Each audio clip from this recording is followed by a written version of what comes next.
தேவ பிள்ளைகளே, சந்தோஷமாக இருக்கிறீங்களா? கர்த்தர் உங்கள் வாழ்க்கையிலே அற்புதங்களை நடப்பிப்பாராக. இன்றைக்கான ஜீவ ஓட்டம் நம்ம தியானிக்கலாமா? 1 சாமுவேலின் புஸ்தகம் 2ஆம் அதிகாரம் 4ஆம் வசனம். பலவான்களின் வில் முறிந்தது, தள்ளாடினவர்களோ பலத்தினால் இடைக்கட்டப்பட்டார்கள். அன்னாள் தன்னுடைய வாழ்க்கையில் கர்த்தருடைய அற்புதத்தை பெற்றுக்கொண்டதற்கு பிற்பாடு தேவனை புகழ்ந்து பாடுகிற அந்த பாடலை நாம் பார்க்க முடிகிறது. அவங்க சொல்கிறாங்க, தள்ளாடினவர்களோ பலத்தினால் இடைக்கட்டப்பட்டார்கள். இன்றைக்கு நீங்கள் எந்த காரியத்தை தள்ளாடி கொண்டிருக்கிறீங்க? இன்றைக்கு உங்களுடைய வாழ்க்கையில் எந்த காரியத்தில் நீங்கள் அதிகமாக போராடி கொண்டிருக்கிறீங்க? ஒருவேளை உங்களுடைய சரீர பலவீனமா, இல்லை ஒருவேளை உங்கள் குடும்பத்துக்குள்ள பிரச்சனையா, இல்லை உங்கள் பிள்ளைகளுடைய வாழ்க்கையில் சமாதானமின்மையா, இல்லை உங்களுடைய ஊழியத்தில் சபையில் போராட்டங்களா, உங்கள் வேலை ஸ்தலத்தில் ஏதோ நீங்கள் சந்திக்கக்கூடாத பிரச்சனை நீங்கள் சந்திச்சிருக்கிறீங்களா? இன்றைக்கு கர்த்தர் உங்களை பார்த்து சொல்கிறாரு, தள்ளாடுகிறவர்களை கர்த்தர் பலப்படுத்த வல்லமை உள்ளவராக இருக்கிறார்.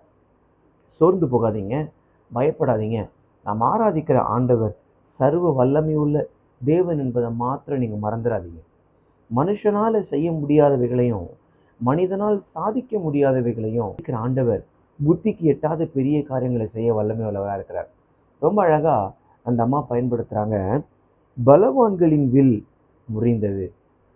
கர்த்தருடைய பிள்ளைகளே, இந்த வார்த்தையை வாசிக்கும் போது உண்மையாகவே என் தேவனுடைய நாமத்தை நான் மகிமைப்படுத்துகிறேன். பலவான்களுடைய வில் எப்படி முறியும்? ஒரு பலசாலியான ஒருவர் இருந்தால் மட்டும்தான் அந்த வில் கீழே விடும். ஆனால் உன்னை மறந்துடாதீங்க, நம்ம கண்ணுக்கு எதெல்லாம் பலவான்களாக தெரியுதோ, இதெல்லாம் ரொம்ப பெருசாக தெரியுதோ, அவைகளை எல்லாம் ஆண்டவருடைய கண்களுக்கு முன்பாக ரொம்ப அற்பமானது என்பதை நீங்கள் மறந்துடாதீங்க.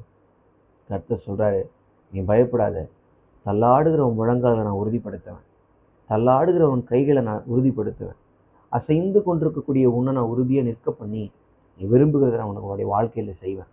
இந்த வார்த்தையை நீங்கள் கேட்கும்போது உங்களுடைய உள்ளத்துக்குள்ளே ஒரு சமாதானம் வரட்டும். இந்த வார்த்தையை நீங்கள் கேட்கும்போது உங்களுடைய உள்ளத்துக்குள்ளே அமைதி பெருகட்டும். இந்த வார்த்தையை கேட்கும்போது ஒரு புதிய நம்பிக்கை பெருகட்டும் நான் நம்புகிறேன். ஏன் தெரியுமா?